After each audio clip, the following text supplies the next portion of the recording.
Միխայիլ Սահակաշվիլին դատապարտվեց 9 տարի ազատազրկման, իսկ Թեմուր Ջանաշյան 300,000 լարիով։ Գործը վերաբերում է բյուջետային միջոցների յուրացմանը, դատավճիռը հրապարակել է Բադրի Կոչլամազաշվիլին։ Նախկինում դատավորը բացատրել էր, որ մեղադրյալների չներկայանալու պատճառով չի կարող հետաձգել նիստը, քանի որ դա նախատեսված չէ Վրաստանի օրենսդրությամբ։ Դատավճիռի հրապարակմանը հաջորդեցին նիստերի դահլիճում իրարանցմանը։ Հետաքննությունը Միխայիլ Սահակաշվիլիին և Թեմուր Ջանաշյանին մեղադրել է մոտ 9 միլիոն լարիի պետական միջոցների անձնական նպատակներով յուրացնելու մեջ։ Դատավարությունները շարունակվում էր 2014 թվականից ի վեր։ Միխայիլ Սահակաշվիլիի դատավարության ժամանակ ընդունված որոշմանը հաջորդեցին քաղաքական սպեկտրի տարբեր գնահատականներ։ Ընդդիմությունը կարծում է, որ որոշումը քաղաքական դրդապատճառներ ունի, մինչդեռ իշխող կուսակցությունը կարծում է, որ նախկին նախագահը պետք է պատասխան տա իր արարքների համար։ Միխայիլ Սահակաշվիլիի դատավարության ավարտից հետո Սահակաշվիլիի որոշ կողմնակիցներ բանավոր առերեսվեցին առաջին ալիքի ֆոտոլրագրող Իրակլի Գեդենիձեին։ Սահակաշվիլիի կողմնակիցներից մեկը առաջին ալիքի ֆոտոլրագրողին դժգոհել է, թե ինչու է նա զբաղվում իր պրոֆեսիոնալ աշխատանքով և ինչու է այսօր լուսաբանում Սահակաշվիլիի դատավարությունը։ Հիշեցնենք, որ Իրակլի Գեդենիձեն, ով ավելի քան 2 տասնյակ աշխատել է որպես լուսանկարիչ, այդ թվում որպես Միխայիլ Սահակաշվիլիի անձնական լուսանկարիչ, ձերբակալվել էր 2011 թվականի մայիսի 26-ին 3 ֆոտոլրագրողների հետ իր մասնագիտական պարտականությունները կատարելու ու լուսանկարներ տարածելու համար լրտեսության կեղծ մեղադրանքով։ 2018 թվականին կրկնակի հետաքննության ընթացքում Իրակլի Գեդենիձեն անմեղ է ճանաչվել առաջադրված մեղադրանքում և լիովին արդարացվել։ Կարողանա արդյոք Սալոմե Զուրաբիշվիլին իր շուրջ համախմբել ընդդիմությանը և այլընտրանքային քաղաքական կենտրոն ստեղծել։ Ընդդիմության շրջանակում Մամուկա Խազարաձեի նախաձեռնության վերաբերյալ կարծիքները երկփեղկված են։ Առայժմ հայտնի չէ, թե ով ինչ պայմաններով կհամաձայնի նախաձեռնությանը, կկարողանա ընդդիմությանը համախմբել գաղափարի շուրջ, թե ոչ։ Ընդդիմության մի մասը աջակցում է առաջարկին, իսկ մյուս մասը թերահավատ է։ Իշխող թիմը թերահավատորեն է վերաբերվում հակառակորդների ծրագրին և համախմբվելու կարողությանը։ Դատախազությունում շարունակվում է 2024 թվականի խորհրդարանական ընտրությունների հնարավոր կեղծիքի հետաքննությունը։ Քննչական մարմինն արդար ընտրություններ կազմակերպությունից արդեն ստացել է համապատասխան փաստաթղթեր։ Խորհրդարանական ընտրություններում հնարավոր կեղծիքների վերաբերյալ ընթացող հետաքննության շրջանակներում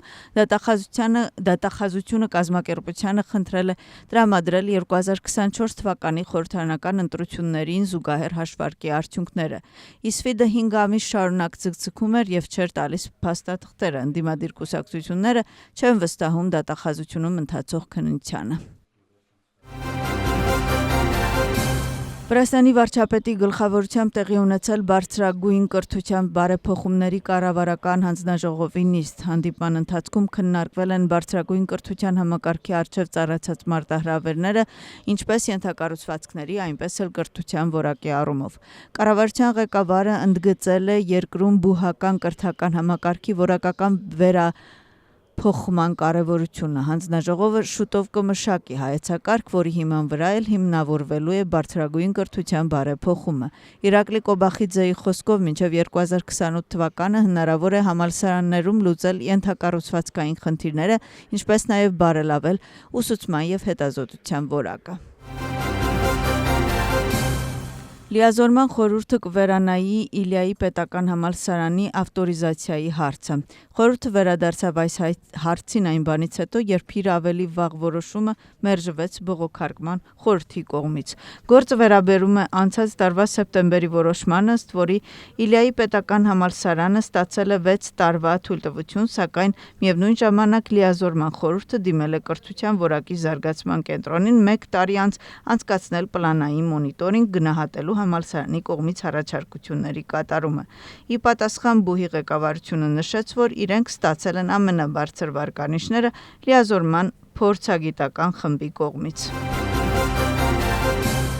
Թատրոնի եւ կինոյի համալսարանի մոտակայքում կրկին դասադուլավոր ուսանողներ են հավաքվել։ Ասում են, որ բողոքարկելու են իրենց կարգավիճակի դադարեցումը եւ պայքարելու են իրենց իրավունքները պաշտպանելու համար։ Սոցիալական արդարության կենտրոնը պաշտպանելու է ուսանողների իրավունքները, չնայած էլեկտրոնային փոստով ծանուցում ստանալու այն մասին, որ իրենց ուսանողի կարգավիճակը դադարեցվել է, դեռ ոչ ոք նրանց չի բացատրել, թե էթիկայի կանոնակարգի կոնկրետ որ հոդվածները խախտելու մեջ են մեղադրվում։ Ուսանողները ասում են նաև, որ էթիկայի նոր կանոնակարգի գիրքը հապճեպ հրապարակվել է այսօր եւ դրանում փոփոխություններ են կատարվել առանց ուսանողներին տեղյակ պահելու։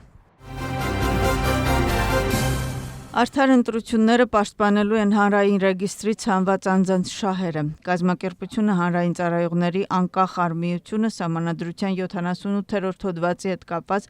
դատարանում պաշտպանում է 43 անձի իրավունքներ, որոնցից 3-ը այսօր պետք է ներկայանան դատարան։ Երրորդ հատվածի ներկայացուցիչները տարբեր գերատեսչությունների, այդ թվում հանրային ռեգիստրի աշխատակիցներին աշխատանքից հեռացնելը կապում են ստորագրահավաքի հետ, որին մասնակցել են քաղծառայողները նոյեմբերի 28-ի կառավարության որոշումից հետո, բողոքելով Եվրամիության հետ բանակցությունների մինչև 2028 թվականը դադարեցնելը։ Ռուսական բանակը վերահսկողություն է հաստատել Կուրսկի շրջանի Սուջա քաղաքի վրա։ Այս մասին հայտնում են ռուսական լրատվամիջոցները։ Հրապարակությունը գրում է, որ երկրի զորամասերը քաղաքի կենտրոնում բարձրացրել են ռուսական դրոշը։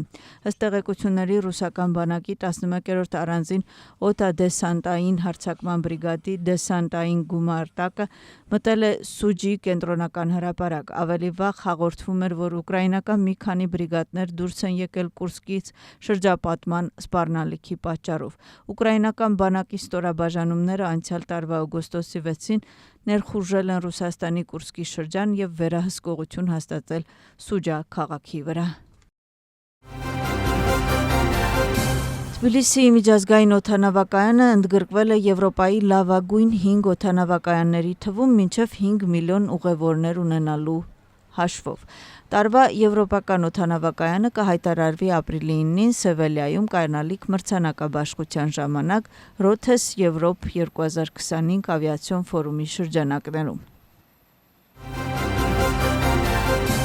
Ազգային բանկը վերաֆինանսավորման տոկոսադրույքը թողել է 8%։ Վրաստանի ազգային բանկի կանխատեսումների համաձայն 2025 թվականի առաջին կիսամյակում գնաճը կմոտենա 5% ցուցանիշին։ Ազգային բանկը պարզաբանում է, որ նախորդ ամիսների համեմատ գնաճի չափավոր աճը եւ դրա մոտեցումը նպատակային ցուցանիշին որոշ չափով պայմանավորված են եղել նաեւ միջազգային շուկաներում առկա ռիսկերով։